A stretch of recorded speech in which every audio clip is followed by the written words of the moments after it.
1화 진아영의 죽음과 2화 신현민의 죽음은 충격적이었습니다. 연기파 배우 2명을 초반에 죽이다니요. 하지만 8화에서 진아영이 다시 나타났습니다. 오인주가 교통사고가 나고 병원에 누워있을 때 나타났고 오인주의 꿈인 것처럼 묘사되어 나왔죠. 예전에 진아영이 살아있다는 영상을 만들었을 때도 찬반 의견이 많았습니다. 8화가 나온 시점에서도 오인주의 꿈처럼 묘사되었기 때문에 여전히 진아영의 생사에 대한 의견이 분분한데요. 저는 여전히 또 진아영이 살아있다는 영상을 만들었습니다. 지금까지 나온 떡밥만으로도 진아영은 충분히 살아있을 가능성이 높죠. 요약하자면 진아영이 오인주에게 도망가라고 한 점, 진아영이 등장할 때 다리를 절뚝거린 디테일한 부분, 옷에 피가 묻어있는 부분, 캐리어가 놓여진 방향이 변경된 부분, 구두에서 진아영이 준 운동화로 바뀐 부분이 있습니다. 더 자세한 건 이 영상을 참고해주세요.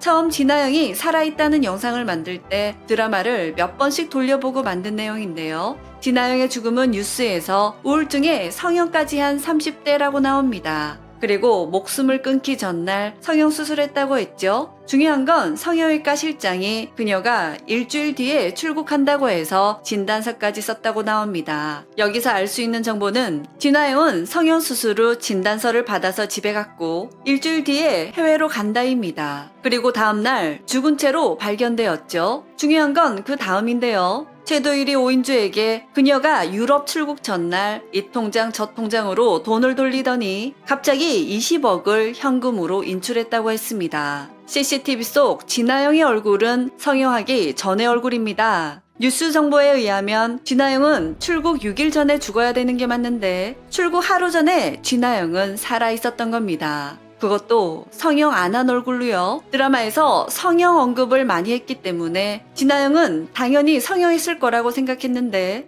진아영은 성형한 누군가를 대역으로 쓰고 진짜 진아영 자신은 성형을 안 했던 거죠. 그래서 8회 때 성형을 하지 않은 진아영이 나타났던 겁니다. 드라마를 돌려보면서 숨은 디테일도 찾을 수 있었는데요. 오인주가 진아영을 병원이 아닌 다른 공간에서 만난 연출이 있었습니다. 이때 입고 있었던 옷은 오인주와 싱가포르 여행을 갔을 때 입었던 옷입니다. 원래 진아영은 엄마와 오려고 했었지만 엄마가 그 사이 돌아가셨고 그 대신 오인주와 함께 온 거였죠. 진아영은 엄마의 죽음에 푸른 난초와 함께 돌아가신 날짜를 발목에 타투로 새겼는데요. 진아영이 엄마를 많이 사랑하고 그리워했다는 걸 알 수 있죠. 그리고 엄마의 죽음에 현타가 왔다고 할까요? 그녀는 심경의 큰 변화와 함께 각성했음을 짐작할 수 있습니다. 원상아는 진아영의 엄마가 죽기 전까지는 그녀가 말을 잘 들었다고 했습니다. 엄마가 죽은 후 진아영은 바뀌게 되었는데요. 진아영 엄마의 죽음 역시 원상아와 관련이 있지 않을까 추측해봅니다. 진아영은 엄마의 죽음으로 원상아의 꼭두각시를 그만두기로 결심했을 것 같은데요. 그래서 오인주와 여행 왔을 때 입은 이 옷은 꼭두각시 진아영의 죽음을 의미하는 것 같습니다.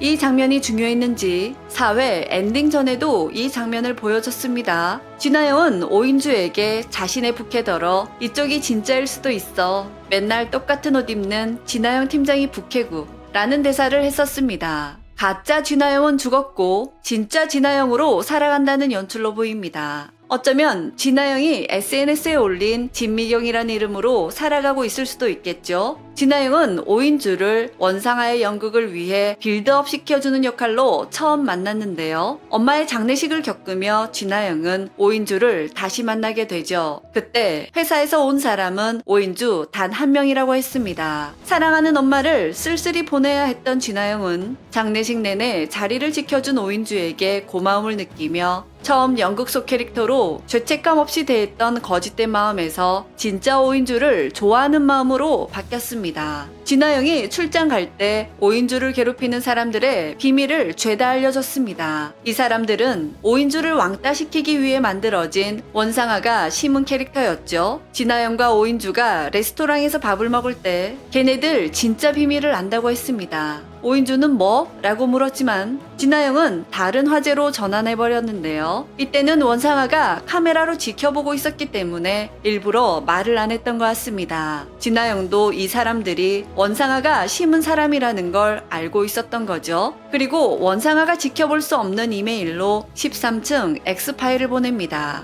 이메일 제목에는 나의 비밀 친구 인주에게 라고 보내는데 원상아는 진아영을 비밀 친구라고 했는데 진아영의 비밀 친구는 오인주였네요. 진아영이 죽고 난 후 그녀가 몇 년 전부터 자살 사이트에서 활동했다는 유언비어가 나왔습니다. 이건 역시 원상아의 지령을 받고 거짓 정보를 회사 사람들에게 흘리는 거였죠. 저는 작은 아씨들 정석영 작가의 영화 독전의 반전을 보면서 충격을 받은 적이 있습니다. 유주얼 서스펙트 식스센스 같은 반전이 아니라 말도 안 되는 반전이라서 충격을 받았었는데요. 너무 반전에만 집중하는 바람에 앞에 쌓아놓았던 이야기가 무너지는 듯한 경험이었었는데 현재까지 탄탄한 스토리에 몰입력이 큰 작은 아씨들은 독전과 같은 마무리가 아니길 바라봅니다. 마무리만 잘 된다면 명작 드라마로 손꼽힐 것 같죠? 작은 아씨들은 벌써 4회밖에 남지 않았는데요. 12부작이라는 게 너무 아쉽기만 합니다. 여러분은 어떻게 생각하시는지 함께 의견 나눠주시길 바랍니다. 이상 두중이는 다음 영상으로 만나요. 그럼 안녕!